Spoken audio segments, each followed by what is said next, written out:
programme Zéro Covid via ces bulldozers de guerre médiatique sioniste. Et pour cause, car c'est justement à cause de cette même Chine, impénétrable du moins jusqu'à présent, que la marine française n'aurait pas vendu ses obsolètes sous-marins diesel, sachant que sur ce juteux marché, la France s'est laissée sérieusement dépasser par son éternel adversaire anglo-saxon qui a su arnaquer la marine australienne avec des soi-disant sous-marins nucléaires, pour ensuite pouvoir envoyer l'Australie dans une guerre atomique infernale contre l'Empire du Milieu sous prétexte d'affaires taïwanaises, hongkongaises ou des Ouïghours.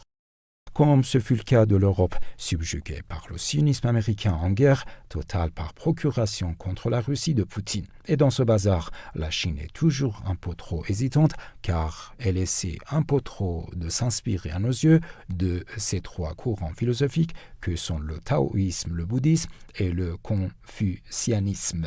Pour trouver le moment cosmique approprié, former un front commun avec la Russie, histoire de soigner son image peut-être, mais espérons que le président Xi prendra enfin la bonne décision. Et dans la foulée, on apprend cette info de RT France. Emmanuel Macron n'aura pas perdu de temps. Seulement, quelques heures après son élection, un décret autorisant la création d'un nouveau système baptisé Service de garantie de l'identité numérique SGIN a été publié.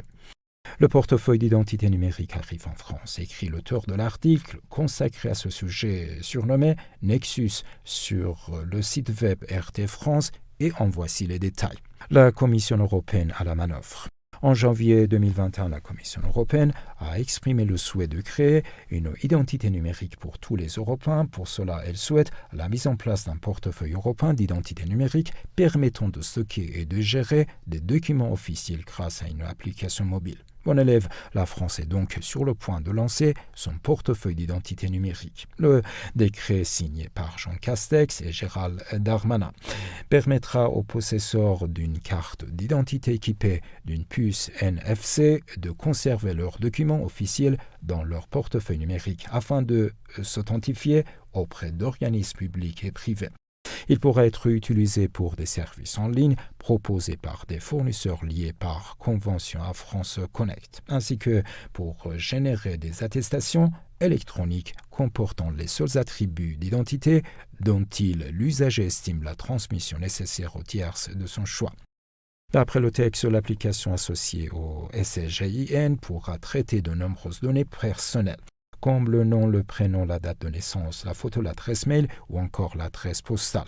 En juin 2021, la Commission européenne, pour illustrer l'utilisation de son portefeuille d'identité numérique, avait donné l'exemple de Mira qui fait la queue devant une boîte de nuit et à qui le vigile demande ses papiers. Au lieu de présenter sa carte d'identité, elle utilise son portefeuille d'identité numérique européen. Le gouvernement pourra donc savoir que Mira est allée en boîte de nuit. Ce soir-là, le gouvernement ne pourra-t-il pas finir par trouver que Mira va trop souvent en boîte pour une demandeuse d'emploi? L'Italie va également instaurer un portefeuille d'identité numérique. En effet, la ville de Boulogne a lancé le portefeuille du citoyen vertueux.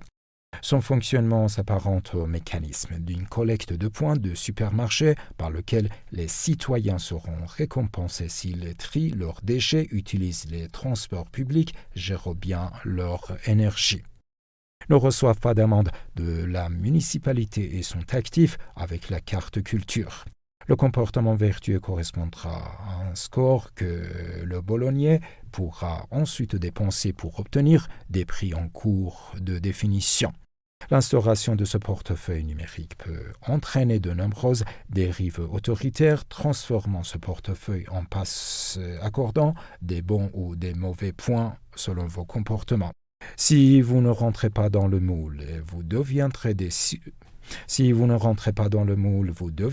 sous-citoyens avec moins de droits que les autres. C'est le choix qu'a fait la Chine en instaurant une dictature numérique avec son crédit social, et c'est le chemin que prend l'Europe, écrit Nexus.